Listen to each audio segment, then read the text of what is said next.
Hola, los primeros disparos de la Guerra de las Malvinas fueron realizados el 2 de abril de 1982, cuando una fuerza de asalto anfibia argentina desembarcó en aquellas islas.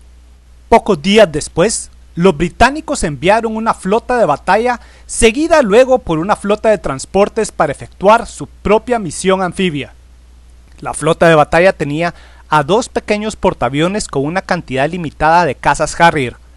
Por lo tanto, los barcos de escolta tenían que proveer una parte sustancial de la defensa antiaérea. Y cuando las flotas partieron, se asumió que los modernos misiles antiaéreos de los escoltas prevalecerían. Y precisamente, en este video hablaré sobre los misiles antiaéreos. El combate aéreo en las Malvinas comenzó el 1 de mayo. Ese día los británicos probaron las defensas de las islas y atacaron en 3 fases. Antes del amanecer, un bombardero Vulcan atacó la pista aérea de Puerto Argentino. Luego, al amanecer, Harriers atacaron a esa pista otra vez y la de Pradera de Ganso. Y finalmente 3 barcos bombardearon la pista de Puerto Argentino. Y esa acción atrajo la respuesta argentina. En sus fuerzas aéreas ellos tenían cerca de 120 aviones a reacción, cazabombarderos Daggers y Mirage, y bombarderos Skyhawk, Canberra y Superintendent. Estos aviones operaban desde pistas en el continente, pero la larga distancia y el hecho que solo tenían 2 aviones de abastecimiento de combustible KC-130H limitaban el tiempo de combate sobre las islas a solo 5 o 10 minutos, y hacía realmente difícil volar los 160 a 200 kilómetros extras para atacar a la flota de batalla. Por esa razón, el 1 de mayo lanzaron 36 aviones contra los barcos que estaban bombardeando las islas, pero solo una sección de 3 Daggers hallaron y lanzaron un ataque con bombas a vuelo rasante. Ese día ellos no lograron impactos, pero esa sección retornó sin sufrir bajas, y ese hecho era muy importante. Aquellos aviones habían sobrevivido en un combate contra las defensas antiaéreas de los barcos británicos.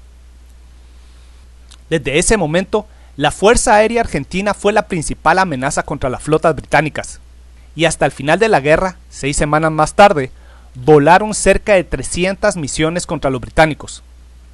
La enorme mayoría de sus ataques se realizaron usando bombas de 500 y 1000 libras, pero claro, también usaron 5 modernos misiles aire-superficie Exocet. Con esas armas los pilotos argentinos hundieron a un destructor y a un barco contenedor con los Exocet, y a un destructor, 2 fragatas y un barco de desembarco con bombas. Además, 2 destructores, 6 fragatas y un barco de desembarco fueron dañados con bombas, cohetes y fuego de cañones, excepto el destructor Glamorgan, que fue dañado por un misil Exocet lanzado desde tierra. Lo relevante de todas las bajas británicas es que todos los barcos, excepto el Glamorgan, fueron alcanzados a plena luz de día. Por lo tanto, la defensa antiaérea que confiaban en los misiles no funcionó tan bien como lo esperaban. Y para ilustrar la debilidad de esos sistemas tenemos el hundimiento de los 2 destructores, el Schiffel y el Coventry.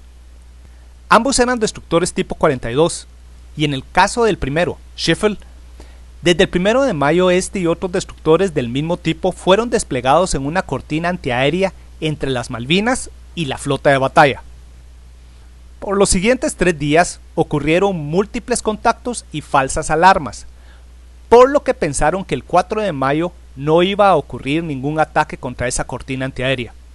Pero lo que ellos no sabían es que ese día, desde las 7:50 am, un avión de reconocimiento Neptune argentino ya los había tenido bajo vigilancia desde una gran distancia.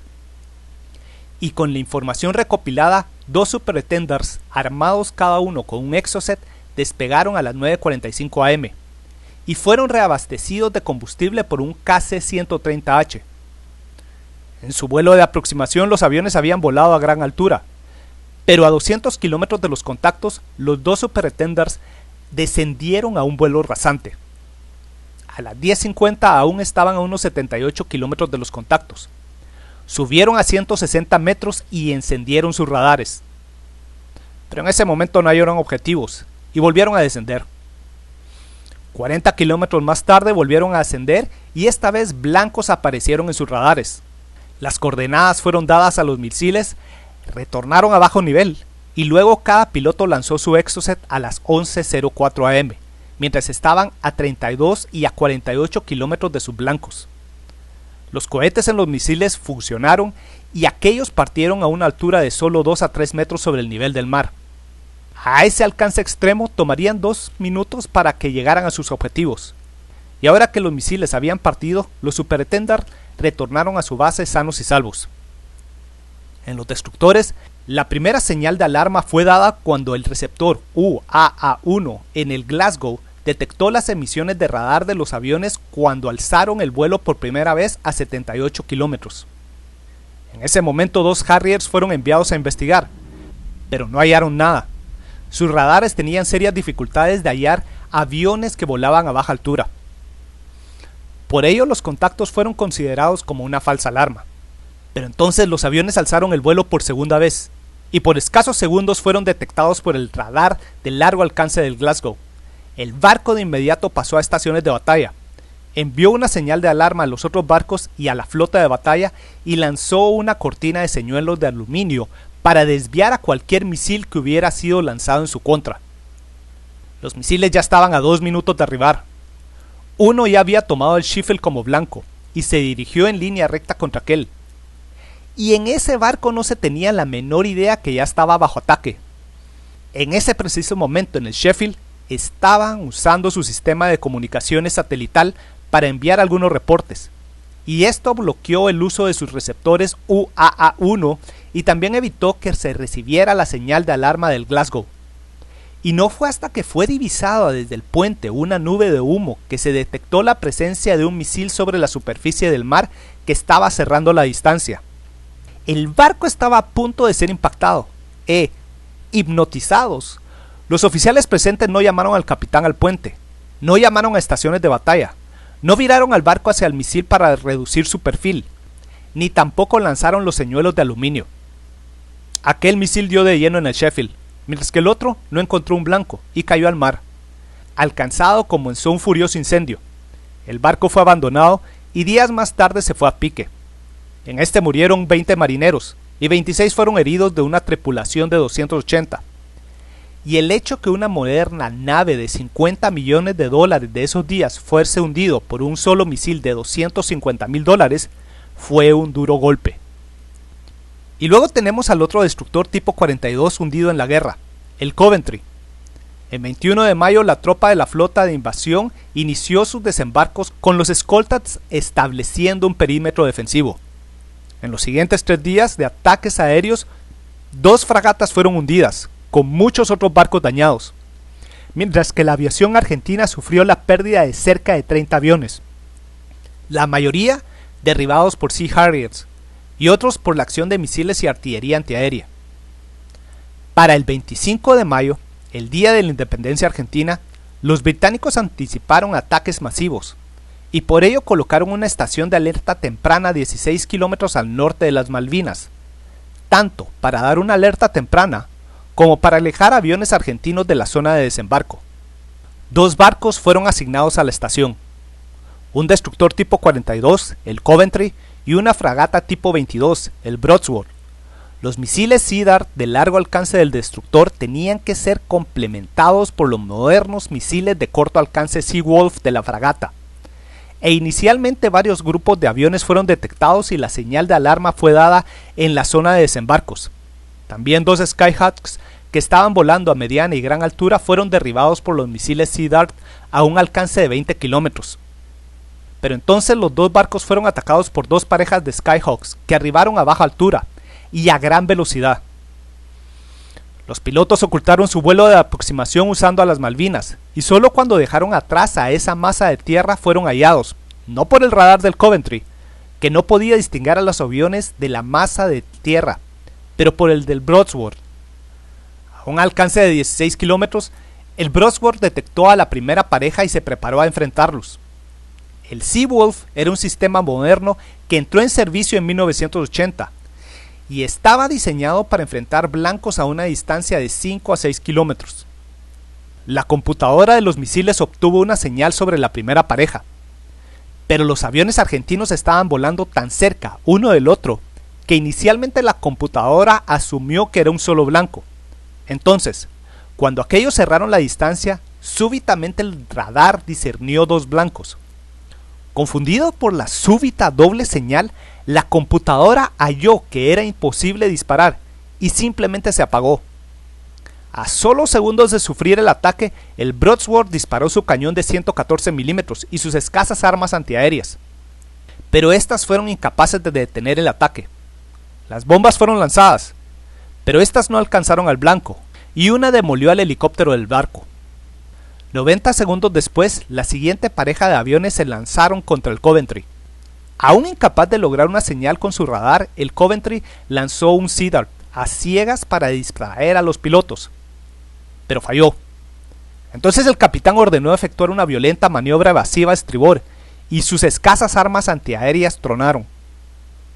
Para ese momento el Seawolf en el Broadsword ya había sido encendido, y ahora se había establecido un contacto con el sistema óptico, y ese barco estaba a punto de disparar. Pero la maniobra evasiva a estribor del Coventry hizo que pasara justo frente al Broadsword, y con su línea de fuego obstruida no pudo disparar. El Coventry usó su cañón de 114 milímetros y su única arma de 20 milímetros de a bordo. Ambos fallaron. Los pilotos argentinos efectuaron su ataque y llegaron a la distancia de quemarropa, y 3 bombas de un avión alcanzaron al Coventry. 2 explotaron y el barco se hundió en 20 minutos. 19 marineros murieron y 30 fueron heridos de 280. Ahora un barco de 50 millones de dólares fue hundido por 2 bombas de $5,000. Bueno, hemos llegado al final de otro video, y en este quiero presentar lo que sucede cuando un barco tiene un punto ciego en sus defensas. Primero he de señalar que la aviación argentina era una fuerza de baja tecnología. Para 1980, excepto por sus 5 modernos Super Extenders, el resto de sus aviones eran modelos viejos. Los primeros Skyhawks volaron en 1954 y los Mirage 3 y 4 en 1956. Y tampoco tenían aparatos de contramedidas electrónicas para degradar a los radares enemigos. Si sus aviones volaban a alta o mediana altura, serían fácilmente detectados. Y de sus armas, con la excepción de los 5 modernos Exocet de largo alcance, la enorme mayoría de sus armas antibarco eran bombas de caída libre. Y para tener precisión con ellas tenían que efectuar ataques a baja altura y en formaciones cerradas para lanzar varias bombas sobre un blanco al mismo tiempo. Por lo tanto, los ataques a baja altura eran los que mejor se ajustaban a su realidad, y estos fueron efectuados con gran eficiencia. Así, volando a ras de suelo lograron evitar ser detectados hasta hallarse de 16 a 30 kilómetros de sus blancos, haciendo que la reacción de sus enemigos se redujera a solo 2 o 3 minutos. Y precisamente con esos ataques a ras de suelo lograron explotar una gran debilidad en la flota británica, y en particular en los destructores tipo 42. Esos barcos habían sido diseñados a finales de 1960 para enfrentar a bombarderos soviéticos a mediana y gran altura y a mediana distancia, y con sus misiles Sea Dart podían enfrentar a esos blancos hasta una distancia de 74 kilómetros. Pero precisamente el radar de larga distancia de los destructores tipo 42 tenían enormes dificultades en hallar blancos que volaran a muy baja altura.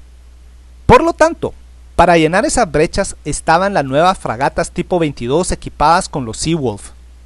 Esos misiles fueron diseñados para enfrentar aviones en vuelo rasante y misiles antibarco, pero como lo vimos en el Broadsword, ocasionalmente podían tener problemas, y el 25 de mayo la computadora de ese barco se congeló en un momento crítico. Y eso nos lleva al problema con todos los barcos británicos de esa guerra. Ninguno tenía armas efectivas para la defensa muy cercana, que deberían de ser la última línea de defensa. Entonces, algunas de las lecciones de la guerra nos indican que cualquier barco de guerra moderno requería de radares capaces de hallar enemigos a cualquier altura y de armas para la defensa de última instancia muy cercana, como el equipo Vulcan Phalanx de 20 milímetros de los estadounidenses. Así de simple. Bueno, Espero que esta serie de 3 videos sobre las defensas de una flota y los misiles antiaéreos les haya gustado, mientras que el siguiente video será dedicado a la batalla de Sedán de 1870. Atentamente, Víctor Aguilar Chan.